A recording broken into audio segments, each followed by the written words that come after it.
মোহনবাগান অ্যাভিনিউর পর এবার শিলিগুড়িতে হতে চলেছে ইস্ট বেঙ্গল লেন কিংবা অ্যাভিনিউ। শিলিগুড়িতে কোনো রাস্তার নামকরণ ইস্ট বেঙ্গল ক্লাবের নামে হোক, তার দাবি ছিল বহুদিনের শিলিগুড়ির ইস্ট বেঙ্গল ক্লাবের, কিন্তু কোনো এক অজানা কারণে সেটি থমকে যায়। তার আগেই শিলিগুড়ির মোহনবাগান ক্লাবের দাবি মতন মোহনবাগানের নামে রবিবার একটি রাস্তার নামকরণ হয়। এদিন মোহনবাগান সমর্থকদের মুখে ফুটে ওঠে হাসি। মহাত্মা গান্ধী চক সংলগ্ন শিলিগুড়ির 1 নম্বর মহানন্দ সেতুর নিচের রাস্তার নামকরণ করা হলো মোহনবাগান এভিনিউ। সোমবার আনুষ্ঠানিকভাবে এই নামকরণ করা হয়। উচ্ছ্বসিত হয়ে মোহনবাগান সমর্থকরা বিশাল শোভাযাত্রা বের করে। এদিকে মোহনবাগান সমর্থকদের আগে থেকেই ইস্ট বেঙ্গল সমর্থকদের দাবি ছিল শিলিগুড়ির কোনো রাস্তার নাম ইস্ট বেঙ্গলের নামে হোক। এদিন ইস্ট বেঙ্গল সমর্থকরা জানান, খুব শীঘ্রই শিলিগুড়ির পুর নিগমের পক্ষ থেকে ইস্ট বেঙ্গল নামে কোনো একটি রাস্তার নামকরণ করা হবে।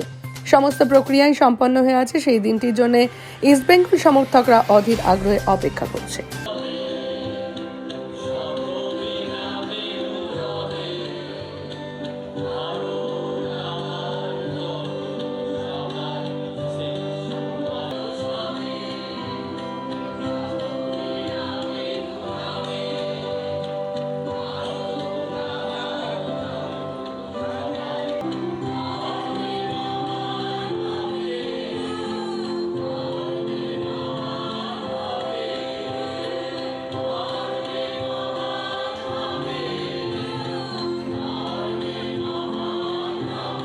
আমরা আগে দিয়েছি, যাই হোক যে কোনো কারণে ডেটের ইয়ের জন্য আমরা একটু পরে করছি, কিন্তু হবেই।